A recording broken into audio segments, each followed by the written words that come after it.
نماز سے پہلے یا عید کی نماز کے بعد عیدگاہ میں کسی قسم کی کوئی نماز پڑھنا جو ہے یہ شرعاً جائز نہیں ہے۔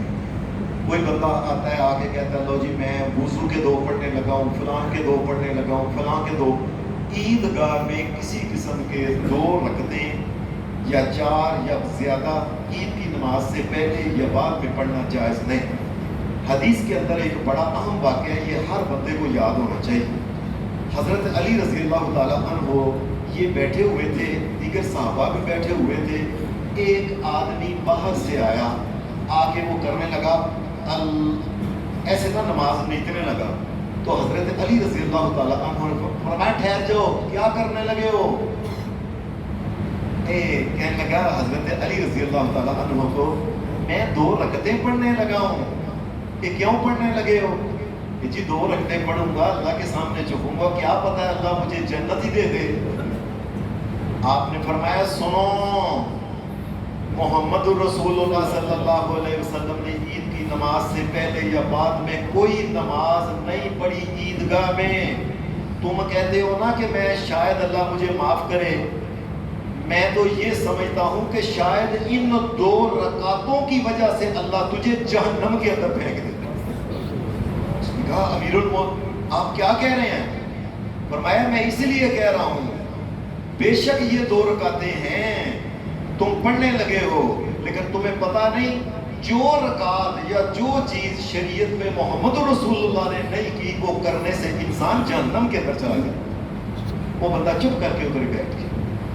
کسی نے مسئلہ پوچھا جی عید کے دن اگر کوئی بندہ کھجور نہ پسند کرے، رس گلے کھانا پسند کرے، یا گلاب جامن یا میٹھی کھیر یا اس قسم کی چیز کو حلوہ پوڑی وغیرہ جو کچھ کھانا چاہے تو وہ کھا سکتا ہے، اس میں کوئی حرج کی بات نہیں۔ لیکن اگر سنت کا ثواب لینا چاہتا ہے تو وہ کھجور ہی کھانی پڑے گی۔ یہ قیامت تک، قیامت کی دیواروں تک یہ سنت ہے کہ اس نے کھجور ہی کھانی ہے اگر سنت پوری کرنا۔ عید کی نماز کے بعد اگر کوئی انسان چاہے تو گھر جا کے 2 رکعتیں پڑھ سکتا ہے، گھر جا کے۔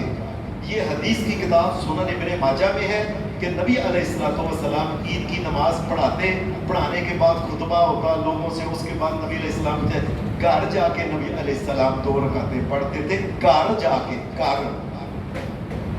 چوتھا مسئلہ یہ عید کا اگر کوئی خطبہ نہیں سنتا عید کی نماز کا تو کیا اس کی نماز ہو گئی ہے اور کیا اس کے اوپر گناہ تو نہیں؟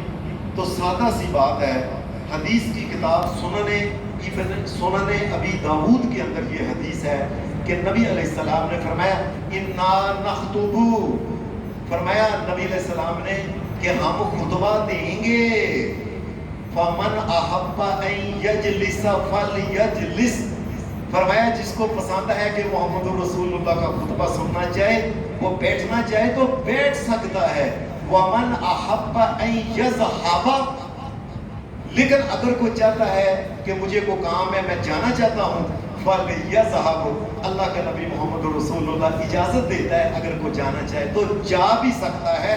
عید کی نماز کے اوپر کسی قسم کا کوئی فرق نہیں پڑے گا، اس کی عید کی نماز جو ہے وہ کامل ہو گئی ہے۔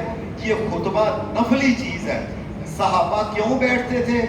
ایک وجہ سن لیں، صرف صحابہ سمجھتے تھے پر دنیا میں کب روز محمد رسول اللہ نے آنا ہے اور انہوں نے کب خطبہ روز دینا ہے، تو کوشش کر کے صحابہ جو تھے نبی علیہ السلام کا خطبہ دھیان سے سنتے تھے، صفوں کے اندر ہی بیٹھ کے۔